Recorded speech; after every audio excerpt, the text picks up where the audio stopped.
মানুষের মনের কথা বোঝেন না, তারা কি করবেন, তারা বহিরাগত। তিনি কীর্তি আজাদকে পাশে বসিয়ে মঞ্চে রয়েছেন অভিষেক বন্দ্যোপাধ্যায়, পাল্টা দিলীপ ঘোষ বলছে নিজের দলের মঞ্চকে পাশে বসিয়ে এসব কথা বলে তিনি লোক হাসাচ্ছেন। দেখুন, তৃণমূল কংগ্রেস একটা পরিবারতান্ত্রিক রাজনৈতিক দল, প্রাইভেট লিমিটেড কোম্পানি।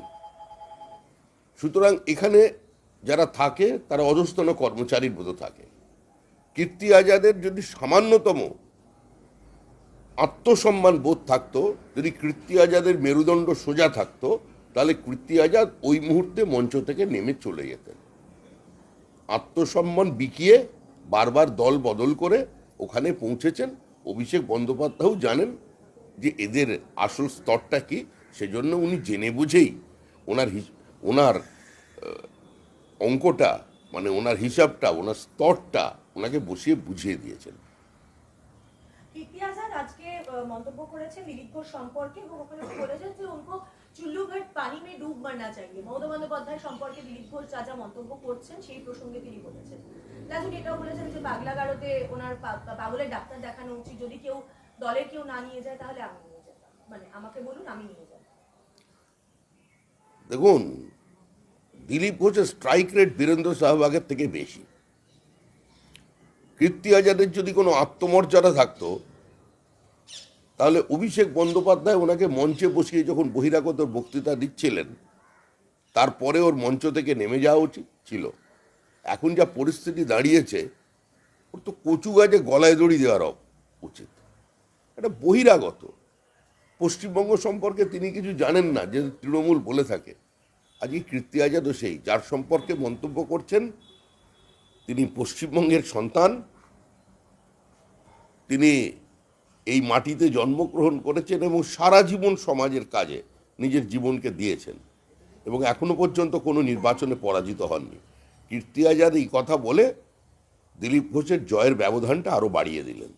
দাদা, প্রথমে দিলীপ ঘোষ, তারপর অভিজিৎ গঙ্গোপাধ্যায়, এখন আবার কীর্তি আজাদ। বাংলায় কি এরকম ভাবে ব্যক্তিগত প্রতিহিংসা, মানে রাজনৈতিক সংস্কৃতি, ভাষার ব্যবহার, এটা কি কোথাও গিয়ে দাঁড়িয়ে ক্রমশ নেমে যাচ্ছে? এটা দুর্ভাগ্যজনক, এটা অনভিপ্রেত, কিন্তু এটা চলছে। কারণ তৃণমূল কংগ্রেস নামক একটা তথাকথিত রাজনৈতিক দল, যেটা রাজনৈতিক দল এখন বলা যায় কিনা সেটা নিয়েই গবেষণা চলবে, সেটা পশ্চিমবঙ্গের ক্ষমতায় আছে। তো যতদিন তৃণমূল কংগ্রেস থাকবে, পশ্চিমবঙ্গের এই ভাষা সন্ত্রাস, এই সংস্কৃতি চলতে থাকবে। ভোটের আগেই চাপ পাচ্ছে শাসক দলের উপরে। সিবিআই তল্লাশির পর এবার কৃষ্ণনগরে তৃণমূল প্রার্থী মহুয়া মৈত্রকে ইডি তলব করেছে। মহুয়া মৈত্রকে জিজ্ঞাসা করলে, টানা প্রশ্ন করে গেলে উনি উত্তর দেননি, চুপ করেছিলেন। কি বলবেন আপনি? দেখুন, মহুয়া মৈত্রকে কি প্রশ্ন করেছেন, তিনি চুপ করেছিলেন কিনা এটা আমাদের জানা নেই। আমরা জানি মহুয়া মৈত্রর বিরুদ্ধে একটি গুরুতর অভিযোগ ছিল, তিনি দেশের আভ্যন্তরীণ নিরাপত্তাকে কম্প্রোমাইজ করে ফেলেছেন। মহুয়া মৈত্রর বিরুদ্ধে যে অভিযোগ ছিল, সেটা মহুয়া মৈত্র এথিক্স কমিটির মিটিংয়ে তার বিবৃতির মধ্যে দিয়েই প্রতিষ্ঠিত এবং প্রমাণিত করে দিয়েছেন। দেশের নিরাপত্তা যেখানে বিঘ্নিত হয়েছে, তো স্বাভাবিকভাবেই সেখানে তদন্ত চলছে, আর সেই তদন্তের সহযোগিতা তিনি কিভাবে করছেন সেটা তদন্তকারী সংস্থা জানেন এবং আদালতের তার উপরে তীক্ষ্ণ নজর আছে। শুধু একটু এর বিষয়টা যদি মনে রাখেন সবাই এখন অরবিন্দ কেজরিওয়ালের, তাহলে অনেকেই বাধিত হবে। কারণ অরবিন্দ কেজরিওয়াল কার্যত কোর্টের পরোক্ষ নির্দেশেই আজকে গ্রেফতার হয়ে গেছেন। মহুয়া মৈত্র বলছেন যে ইডি তাকে নির্বাচনে লড়াই করা থেকে বিরত রাখতে সক্রিয় করছে, সেই কারণে এরকম পদক্ষেপ। ইডি নিজের কাজ করুক, আমি আমার কাজ করছি, এমন একটা মন্তব্য করেছেন। ঠিক সময় ইডি নিজের কাজ করবে কিনা সেটা ইডি বুঝতে পারবে। মহুয়া মৈত্রকে মানুষ কিভাবে দেখেছেন, মহুয়া মৈত্র সম্পর্কে মানুষ কি চিন্তাভাবনা করছেন, তার প্রতিফলন ভোটে ঘটবে। কিন্তু মনে রাখতে হবে, মহুয়া মৈত্রর বিরুদ্ধে অভিযোগ প্রমাণিত এবং প্রতিষ্ঠিত হবার পরেই তার সদস্যপদ খারিজ হয়ে গেছে। মহুয়া মৈত্রর জন্য পশ্চিমবঙ্গের ফেস লস হয়েছে গোটা দেশের সামনে। রেখাপত্র আমার একটা আছে, তারপর শুনছি। রেখাপত্র মমতা বন্দ্যোপাধ্যায়ের উন্নয়নের স্বাদ পেয়েছে, তাই তিনি স্বাস্থ্য সাথী পেয়েছেন। সোশ্যাল মিডিয়ায় পোস্ট করেছে তৃণমূলের প্রকল্প থাকবে, রাজ্য সরকারের থেকে সুবিধা নেবে, আবার তৃণমূলের ঘরের থেকে কাজ মানে সুবিধা পাবে, আবার তার বিরুদ্ধেই আবার ভোটে দাঁড়াবে। আমি এটার সঙ্গে একটু যোগ করে দিচ্ছি। একজন রাজনৈতিক লড়াইটা কি কোথাও নৈতিকতা লড়াই চলে যাচ্ছে? কারণ একজনের ব্যক্তিগত একটা তথ্য এইভাবে প্রকাশ্যে আনাটা কতটা দেখুন, মমতা বন্দ্যোপাধ্যায় সুপ্রিম কোর্টে গিয়ে বলেছিলেন ব্যক্তিগত তথ্য আধার কার্ডের মধ্যে দিয়ে শেয়ার করা যাবে না। এটা অন্য কেউ নয়, খুদ মমতা বন্দ্যোপাধ্যায় বলেছিলেন। তো টাকা যিনি দিচ্ছেন, টাকা যিনি নিচ্ছেন, ভাই আরেকবার প্রশ্নটা করুন তো। আজ ভাই সাইডে কথা বলো না, আমার অসুবিধা হচ্ছে এখানে। কেউ কথা বলো না প্লিজ, এটা বন্ধ করো, নাহলে অসুবিধা হচ্ছে। রেখাপাত্র অনেক সুবিধা নিয়েছেন, সরকারি স্কিমের সুযোগ পেয়েছেন এবং সেটা পেয়ে মানে মুখ্যমন্ত্রী মমতা বন্দ্যোপাধ্যায় বিভিন্ন স্কিমের সুবিধা পেয়েছেন, স্বাস্থ্যসাথী কার্ড আবার নিয়েছেন। মমতার বিরুদ্ধে, তৃণমূলের বিরুদ্ধেই আবার উনি লড়ছেন। এবার পোস্ট করছে তৃণমূল। মমতা বন্দ্যোপাধ্যায় সুপ্রিম কোর্টের দ্বারস্থ হয়েছিলেন আধার কার্ডের বিরুদ্ধে। তিনি বলেছিলেন আধার কার্ডের মধ্যে দিয়ে ব্যক্তিগত তথ্যকে পাবলিক করা যাবে না।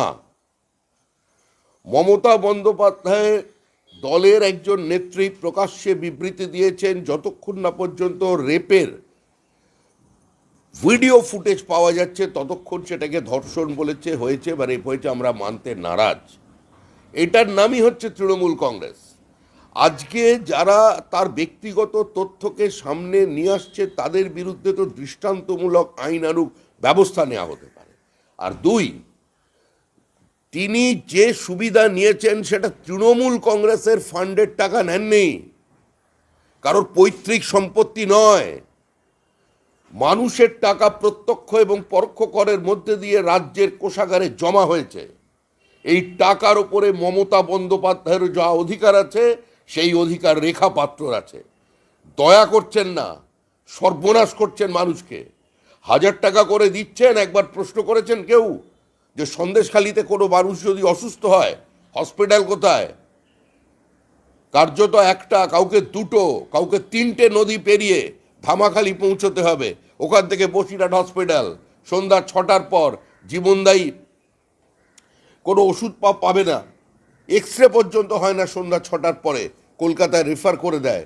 লজ্জা হওয়া উচিত এ ধরনের পোস্ট করবার আগে। এবার আমি জিজ্ঞেস করি, 2014 সালে প্রধানমন্ত্রী হওয়ার আগে নরেন্দ্র মোদী বছরে 2 কোটি চাকরির প্রতিশ্রুতি দিয়েছিলেন, কিন্তু মোদীর জামানাতেই বেকারত্ব 45 বছরের রেকর্ড ভেঙে দিয়েছে বলে জানিয়েছে সরকারি পরিসংখ্যান। আইএলও রিপোর্ট জানিয়েছে বেকারত্বের মধ্যে এখন 83%ই তরুণ।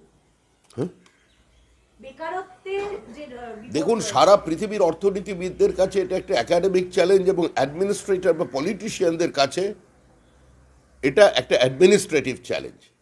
অর্থনীতির ভলিউম বাড়ছে কিন্তু সেই তুলনায় কর্মসংস্থান তৈরি হচ্ছে না। সারা পৃথিবী এই নিয়ে গবেষণা করছে, কিন্তু যে পরিসংখ্যান সামনে চলে আসছে এই পরিসংখ্যানের সঙ্গে আমরা একমত নই। বিপরীত অর্থনৈতিক পরিস্থিতিতেও ভারতবর্ষের জিডিপিকে স্থির রাখতে পেরেছেন নরেন্দ্র মোদী। গ্রোথকে একটা নির্দিষ্ট জায়গায় নিয়ে আসা গেছে। আজকে মূল্যবৃদ্ধি যখন 30%, 40%-এ চলে গেছে গোটা ইউরোপে, ভারতবর্ষ তার বাইরে।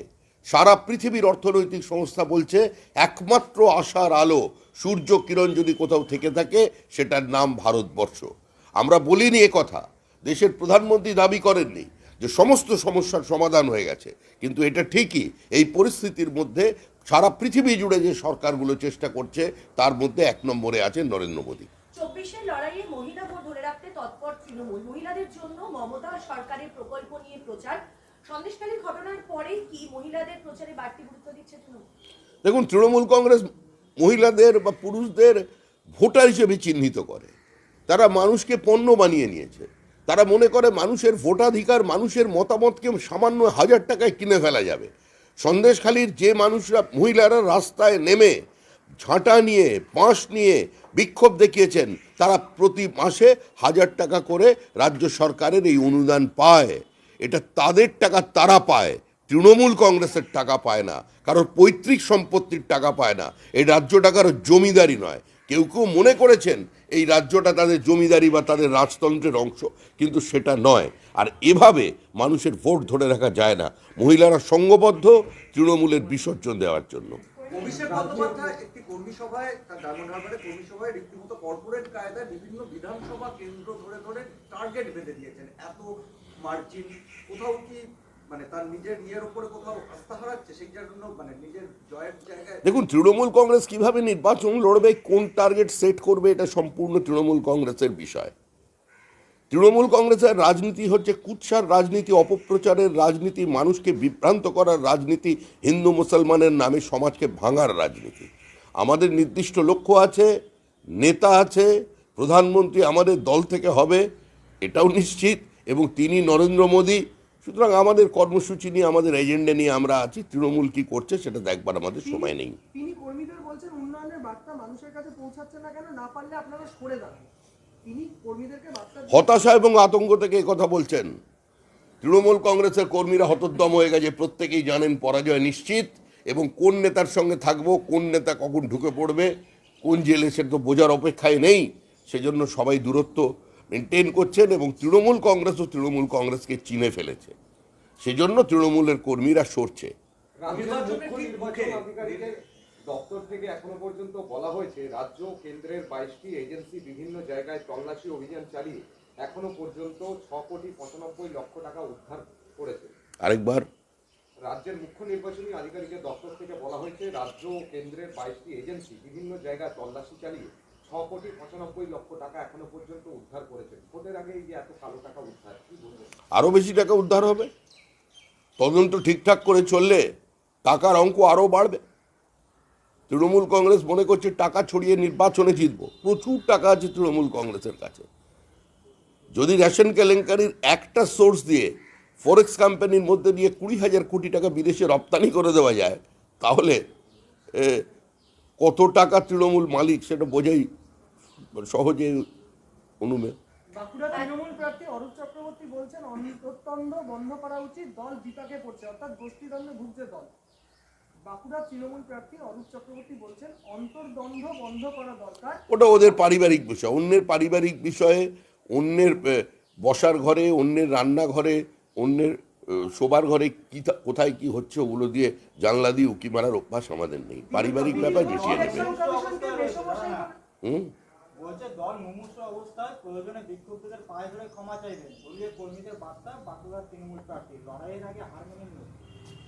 বলছেন দল মুমূর্ষ অবস্থায় রয়েছে, প্রয়োজনে বিক্ষুব্ধদের পায়ে ধরে ক্ষমা চাইবেন। দেখুন, অরূপ চক্রবর্তী একদম মাটির সঙ্গে রাজনীতি করেন। প্যারাসুট থেকে ওপর থেকে লাফিয়ে পড়ে রাজনীতি তো করছেন না, মাটি চেনেন, তৃণমূল কংগ্রেসের কর্মীদের চেনেন, এবং বাঁকুড়ার রাজনৈতিক পরিস্থিতি, বিষ্ণুপুরের রাজনৈতিক পরিস্থিতিটা তিনি জানেন। তো সেই জন্য সহজ সরলভাবে তৃণমূলের ভবিষ্যতের কথা চিন্তা করেই তিনি এই বার্তা দিতে চাইছেন। ভোটের ঠিক মুখে যেভাবে 100 দিনের কাজের ন্যূনতম মজুরি বৃদ্ধি করা হলো, সেটা বিরোধীরা বলছে একদিকে নির্বাচনী আচরণবিধি ভঙ্গ, এবং অন্যদিকে আরেকটা প্রশ্ন আসছে পশ্চিমবঙ্গের ক্ষেত্রে সেই বৃদ্ধির হারটা বিহার বা অন্য প্রদেশের থেকে অনেক কম। 100 দিনের কাজের যে ন্যূনতম মজুরি বৃদ্ধি, সেই বৃদ্ধিটা হঠাৎ করে ভোটের মুখে ঘোষণা করা, সেটা বিরোধীরা অভিযোগ করছে যে এটা নির্বাচনী আচরণবিধি ভঙ্গ। দেখুন, 100 দিনের কাজের টাকা বাড়ানো হবে, এটা সরকারের আগের ঘোষণা ছিল। এটার সঙ্গে নির্বাচনী বিধিভঙ্গের কোথাও দূর দূর পর্যন্ত সম্পর্ক নেই। যদি থাকে সেটা নির্বাচন কমিশন দেখবে। আর দুই, এই টাকা বাড়ানোর একটি নির্দিষ্ট মাপকাঠি আছে। বিজেপি শাসিত রাজ্যেও যে পরিমাণ টাকা বেড়েছে, সেটা পশ্চিমবঙ্গে যে টাকাটা বেড়েছে তার থেকে কম। এখন তৃণমূল তো ওই ভুয়ো জব কার্ড দিয়ে টাকা সরিয়ে নিয়ে যায়, সেজন্য আরেকটু বেশি বাড়লে তৃণমূলের কাছে আরও বেশি টাকা যেতে পারতো। এইটা ধরে নিয়ে ওরা একটু দুঃখ পেয়েছে, তার জন্য এরকম কথা বলছে। 5% কেন ফের বঞ্চনা করছেন? হ্যাঁ, 5% কেন বাংলা? সেখানে হরিয়ানাতে 374 টাকা, এই মুহূর্তে আমাদের জন্য বরাদ্দ করা হয়েছে 250 টাকা। 100 দিনের প্রকল্পে প্রত্যেক জায়গার নির্দিষ্ট মাপকাঠি আছে। এটা এরকম খেয়াল খুশি মতো তৈরি করা যায় না। এর জন্য নির্দিষ্ট কমিটি আছে। সেখানকার অর্থনৈতিক অবস্থার, সেখানকার বাজার দর, সামাজিক পরিস্থিতি সমস্ত কিছু হিসাব করেই টাকার অঙ্ক বাড়ানো হয়। অনেক বিজেপি শাসিত রাজ্যে দেখবেন পশ্চিমবঙ্গ রাজ্য যে টাকা পাচ্ছে তার থেকে কম টাকা সেখানে ধার্য করা হয়েছে। ওড়িশায় আক্রান্ত বাংলার শ্রমিকরা বাংলায় কথা বলায় বিদেশি তকমা, সিএর পর পরিচয়পত্র দেখতে চাওয়ার অভিযোগ। বিজেপি নেতাদের বিরুদ্ধে অভিযোগ করছেন শ্রমিকরা। পরিচয়পত্র দেখে মারধরের অভিযোগ মুর্শিদাবাদের শ্রমিকদের। ওড়িশার ভদ্রকে মারধরের অভিযোগ করা হয়েছে। উদ্ধারের আবেদন করে ভিডিও বার্তা আক্রান্ত শ্রমিকদের। ভিডিও দেখে শ্রমিকদের উদ্ধার রাজ্য সরকারের। এরকম বিড়ম্বনায় পড়বেন বলেই কি সিএ কে পিছিয়ে রাখছেন এবং সেই জন্য আগে সন্দেশখালী শিক্ষা দুর্নীতিতে ইস্যুতে সামনে দিচ্ছে বিজেপি? তৃণমূল কংগ্রেসের দায়িত্বজ্ঞানহীন বহিরাগতর তকমা, তৃণমূল কংগ্রেসের দায়িত্বজ্ঞানহীন হিন্দি ভাষাভাষী বিরুদ্ধে প্রচার, অন্য রাজ্যের বিরুদ্ধে প্রচার আজকে আমাদের রাজ্যের পরিযায়ী শ্রমিকদের চরম বিপর্যয়ের সামনে ফেলে দিয়েছে। তাদের ভবিষ্যৎ এবার অনিশ্চিত হয়ে পড়বে। আমাদের কাছে গত 2 বছর যাবৎ বহু শ্রমিক ধারাবাহিকভাবে চিঠি লিখে জানাচ্ছে যে এ ধরনের কথা বলবার কারণে তাদের জীবন জীবিকা ভবিষ্যতে অনিশ্চিত হয়ে পড়বে, প্রশ্নচিহ্নের সম্মুখীন। উড়িষ্যায় কি ঘটনা ঘটেছে সেটা আমাদের জানা নেই। মনে করিয়ে দেওয়ার জন্য বলছি, উত্তর 24 পরগনার বসিরহাট অঞ্চলের 2000 শ্রমিক যারা বাংলা ভাষাভাষী কথা বলেন, অল্প সংখ্যক যারা আছেন মানে সংখ্যালঘু, তারা অন্ধ্রপ্রদেশে গিয়ে চরম বিপর্যয়ের সম্মুখীন হয়েছিলেন। বিজেপি বিষয়টির সমাধান করেছে। এই কথা আমরা অতীতেও বলেছি, কারণ তাদের মধ্যে কয়েকজন ধরা পড়েছেন যাদের কার্ড বা পরিচয়পত্র স্ক্রুটিনি করে দেখা যাচ্ছে তারা ভারতবর্ষের নাগরিক নয়, ফেক আধার কার্ড নিয়ে তারা সেখানে ঢুকেছেন। এই কারণে সেখানকার মালিক এবং কর্তৃপক্ষ বলছেন যে বাঙালিদের এখানে কাজ দেওয়া যাবে না। তারা কিন্তু এখানকার সংখ্যালঘু বসিরহাট দক্ষিণ বিধানসভা কেন্দ্রের ভোটার, বসিরহাট উত্তর কেন্দ্রের ভোটার। আজকে আমাদের মধ্যস্থতায় আজকে তাদের যে সমস্যা হয়েছে সেই সমস্যার সমাধান করা গেছে। এই বিপর্যয় কিন্তু আরও বাড়বে। এটা বাড়বে এই দায়িত্বজ্ঞানহীন তৃণমূল কংগ্রেসের বিভিন্ন রাজনৈতিক বক্তব্যের জন্য। 65 লক্ষের বেশি যেখানে পরিযায়ী শ্রমিক ভারতবর্ষের বিভিন্ন রাজ্যে কাজ করছে, আর এখানে মঞ্চের উপর উঠে দাঁড়িয়ে তারা বহিরাগত তকমা লাগিয়ে দিচ্ছেন। এবার তো ওপারে শ্রমিকদের লোক বহিরাগত বলে এদিকে ফিরিয়ে দেবে। একটা প্রসঙ্গ আছে। আরে আজকে দাও, মহুয়া মৈত্র যেমন ইডিতে যাননি, আজকে একই দিকে এনআই এর তলব করা হয়েছিল 8 জন তৃণমূলের কর্মীকে ভূপতিনগরের বিস্ফোরণ কাণ্ডে। তো কোথাও না কোথাও ভোটের মুখে কেন্দ্রীয় এজেন্সি ডাককে কার্যত না যাওয়া, সেটা কি টিএমসির নীতি? নীতি নয়, ভয়। তৃণমূল কংগ্রেস ভয় পেয়েছে। যারা ভূপতিনগরের বিস্ফোরণের কেসে যাননি তারা প্রত্যক্ষ বা পরোক্ষভাবে এই ঘটনার সঙ্গে যুক্ত। এটা আমাদের দীর্ঘদিনের অভিযোগ। সেজন্য তারা তদন্তকে ফেস করতে চাইছেন না। আর যারা ঔদ্ধত্য দেখিয়ে মনে করছেন যাবেন না, তাদের পরিণতি কী হবে সেটা মাননীয় বিচারপতিরা ঠিক করবেন। 6 মাসে 9 বার তলব করা হয়েছিল কেজরিওয়ালকে। 18টা এক্সকিউজ দিয়েছিলেন কেজরিওয়াল না যাওয়ার জন্য। পরবর্তীকালে কোর্টের অবস্থানের কারণেই আজকে তাকে গ্রেপ্তার হতে হলো। এটা সার্বিকভাবে দেশের লজ্জা। একজন সিটিং চিফ মিনিস্টার তিনি জেলে চলে গেলেন। এটা কি দেশের মুখ উজ্জ্বল হলো? আজকে এই প্রাতিষ্ঠানিক দুর্নীতি, লুট, স্বেচ্ছাচারিতা, ঔদ্ধত্য, আইন না মানার কারণে আজকে সারা ভারতবর্ষের ফেস লস হচ্ছে। কার কার হ্যাঁ শাহজাহান না থাকলেও তার অনুগামীদের দাপট অব্যাহত। সন্দেশখালীতে একাধিক জমি দখলের অভিযোগে বিক্ষোভ বাসিন্দাদের। ও বিক্ষোভ এখন চলবে। অবস্থা বদলালেও ব্যবস্থা বদলায়নি। শাহজাহান কোনো বিচ্ছিন্ন ব্যক্তি নয়। শাহজাহান একটা ভাবনা, শাহজাহান একটা কর্মসূচি, শাহজাহান একটা এজেন্ডা, শাহজাহান একটা দৃষ্টিভঙ্গি যেটা ছিল তৃণমূল কংগ্রেসের। সুতরাং শাহজাহান চলে যাবার পরে সেটাই চলছে এবং যতদিন তৃণমূল কংগ্রেস থাকবে এটাই চলবে। আজকে সায়রা হালিম যখন দক্ষিণ কলকাতায় প্রচার করছিলেন তখন সেই সময় তিনি অভিষেক বন্দ্যোপাধ্যায়ের বাড়ির সামনে থেকে যখন যান তাকে পুলিশ বাধা দেয় এবং বলা হয় যে সেখানে 144 ধারা। এক্ষেত্রে দাঁড়িয়ে সায়রা হালিমের বক্তব্য যে এটা জনগণের এলাকা, কোনো অভিষেক ব্যানার্জির সম্পত্তি না, এটি কি কাশ্মীর, কেন 144 ধারা জারি করে? ওই 144 ধারা ওই অভিষেক বন্দ্যোপাধ্যায়ের বাড়ির সামনে। সায়রা হালিমের বোঝা উচিত ছিল এটা রাজতন্ত্র।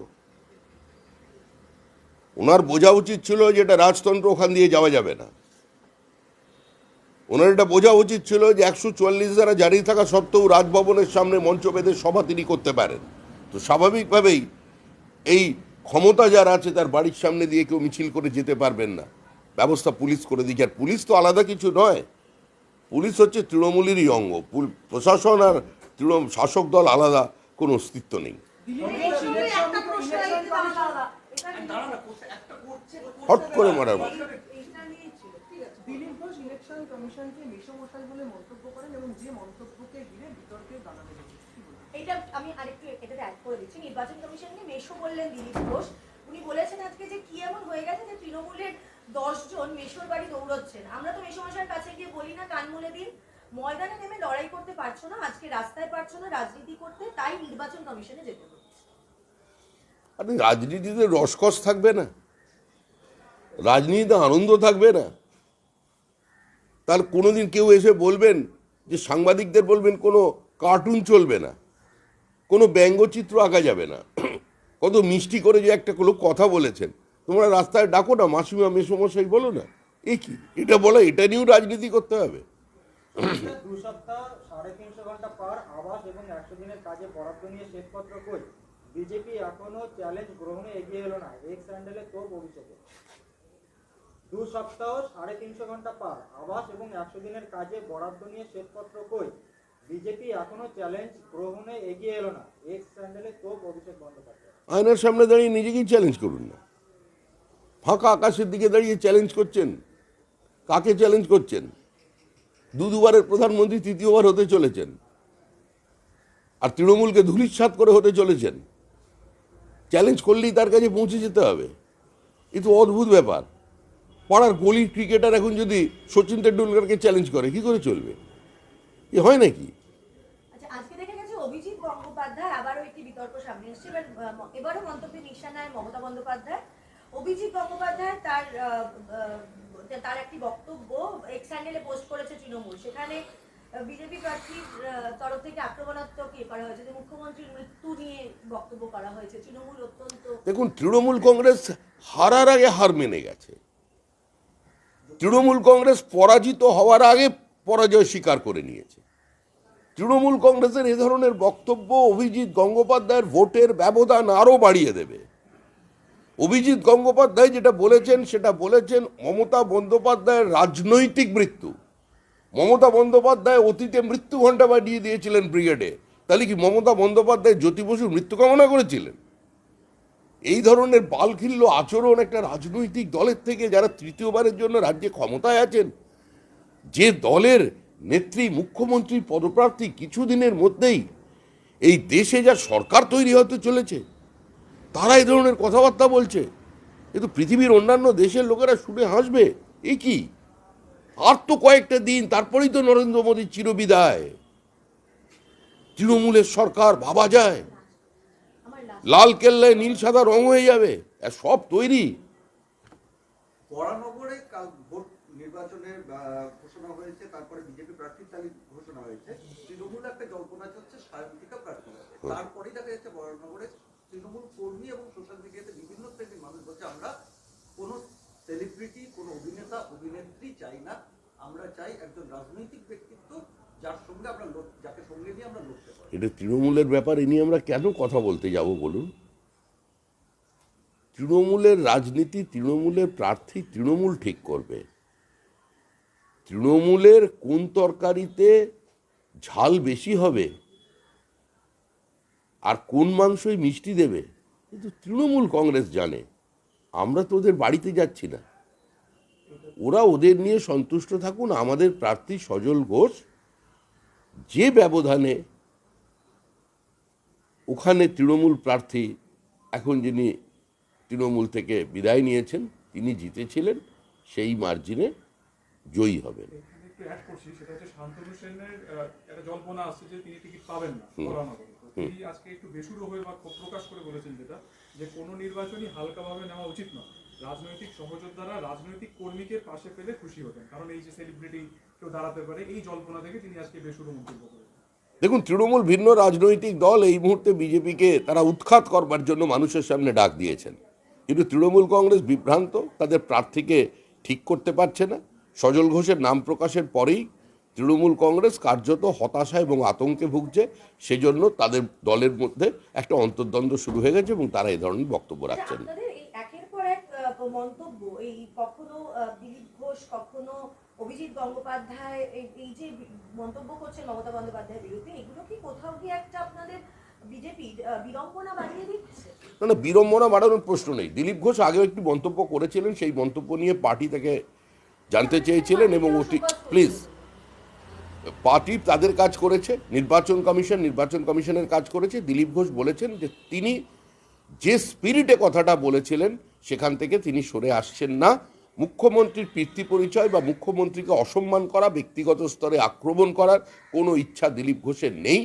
তিনি বলেছেন আমি একটা রাজনৈতিক কারণে ঠিকানার কথা বলেছিলাম, তারা যদি কেউ দুঃখ পেয়ে থাকেন তিনি দুঃখিত।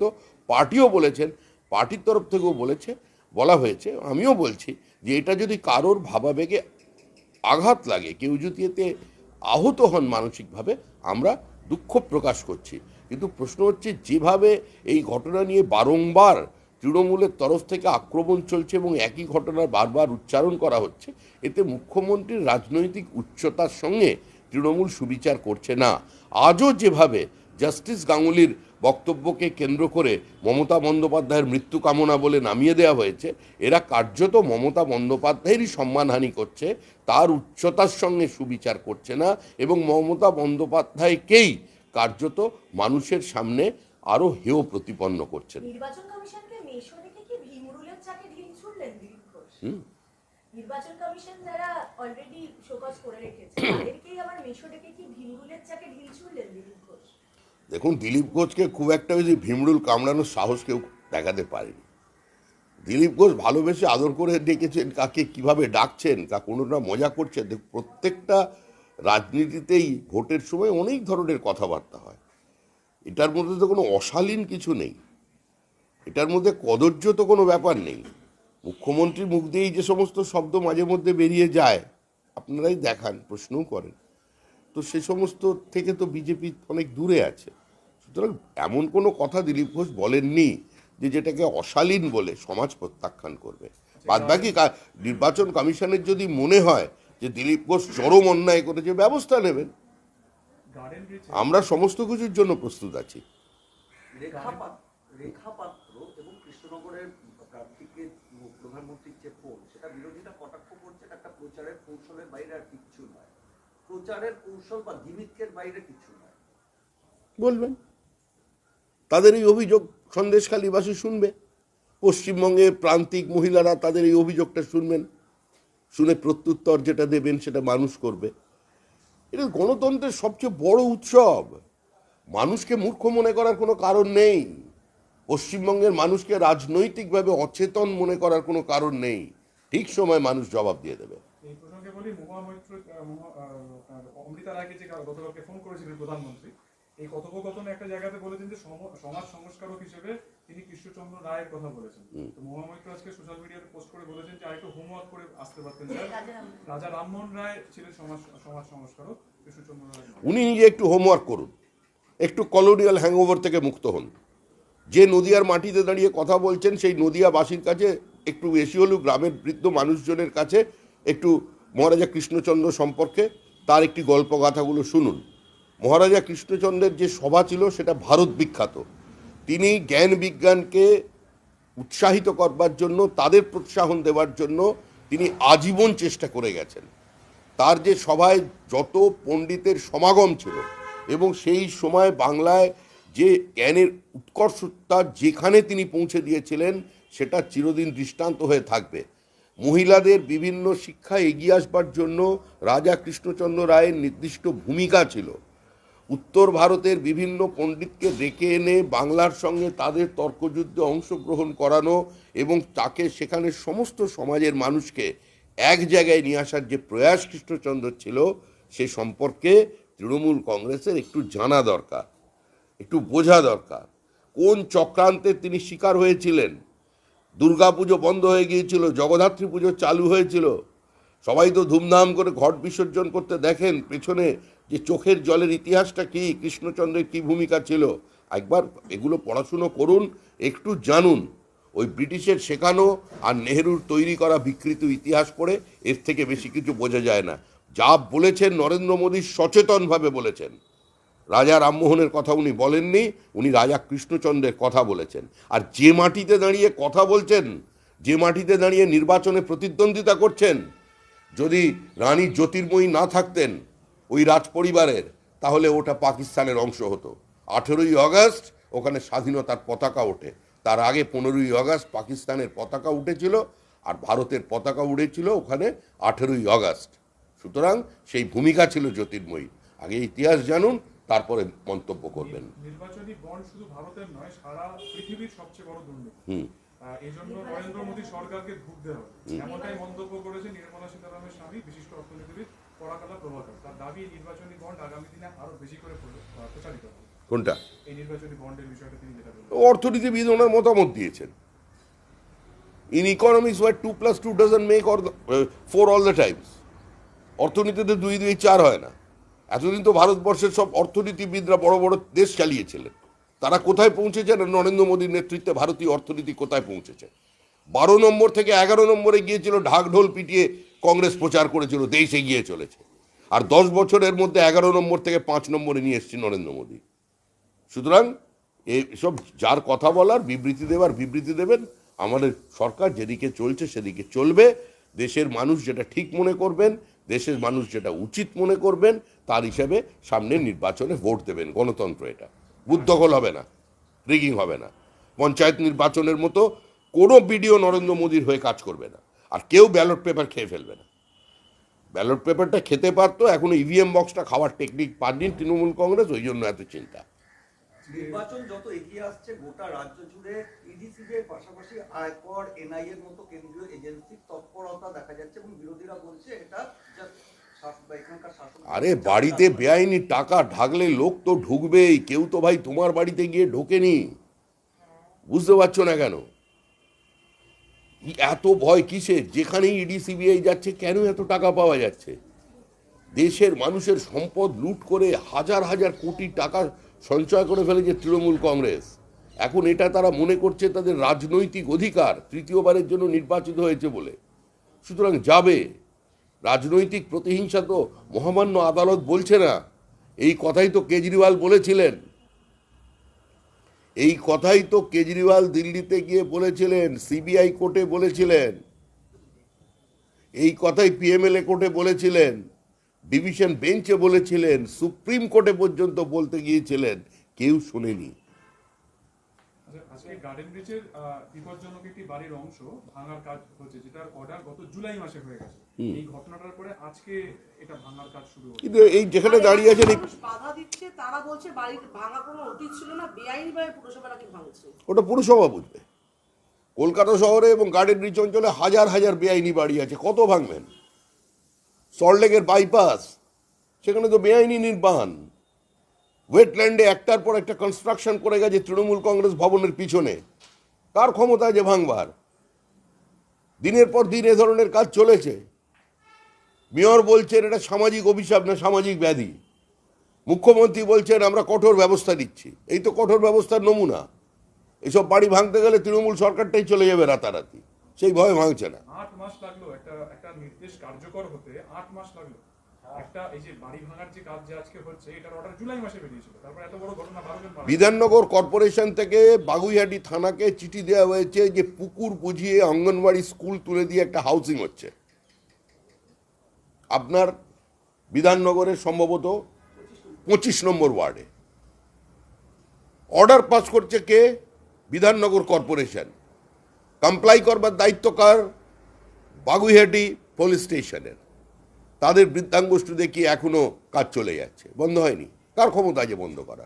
কারণ পুরো ব্যবস্থাটাই তৃণমূল একটা বাজার বানিয়ে ফেলেছে।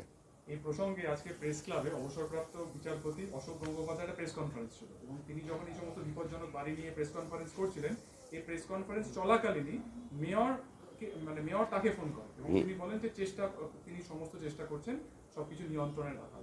এটা একটা অভিনব, যখন এই বিষয়ে প্রেস কনফারেন্স হচ্ছে মেয়র নিজে ফোন করছেন। পরিস্থিতির বাধ্যবাধকতা মেয়র ফোন করছেন, ভালো জেস্টার একটা। প্রেস কনফারেন্স চলাকালীন তিনি ফোন করে বলছেন যে তিনি বিষয়টি দেখছেন, কিন্তু তিনি যে দেখছেন তার নমুনা তো আপনারাই বলছেন যে একটা বাড়ি ভাঙতে 6 মাস সময় লাগছে মেয়রের। গোটা ধর্মতলাটা অন্য কিছু লোকের দখলদারিতে চলে গেছে।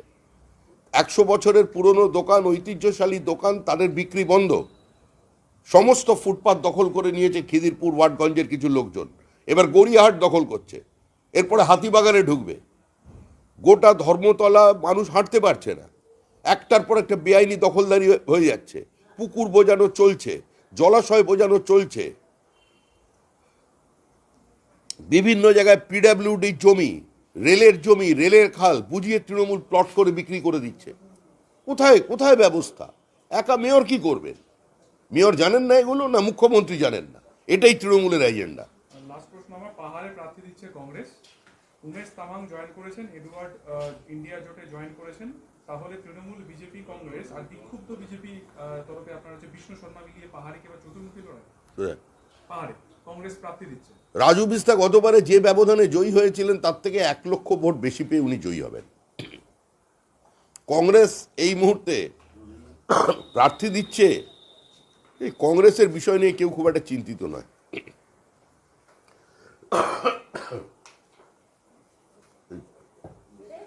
কিছুক্ষণ আগে গোবিন্দা শিবসেনায় যোগ দিয়েছেন। কে গোবিন্দা কে গোবিন্দা? ভালো কথা। দেখুন, মানুষের জনাদেশের সঙ্গে বিশ্বাসঘাতকতা করেছিলেন উদ্ধব ঠাকরে। বালথাকারে জীবিত অবস্থায় একজন সাংবাদিকের প্রশ্নের উত্তরে বলেছিলেন যে কংগ্রেসের সঙ্গে সহযোগিতা করা, কংগ্রেসের সঙ্গে সমঝোতা করা বা জোট করার আগে তিনি তার দোকান বন্ধ করে দেবেন। শিবসেনা উদ্ধব ঠাকরের নেতৃত্বে বালথাকারের সারা জীবনের রাজনৈতিক অবস্থানকে ম্লান করে দিয়েছিল। তাই সেই জন্য বালথাকারের অনুগামীরা, সেখানকার শিবসেনার সমর্থক কর্মীরা তাদের সম্পূর্ণ ভাবাবেগ নিয়ে, তাদের শ্রদ্ধা নিয়ে তারা আজকে উদ্ধব ঠাকরেকে ত্যাগ করে আজকে সিন্ধের কাছে চলে এসেছেন। সুতরাং এই আবেগ তো সর্বস্তরে আছে।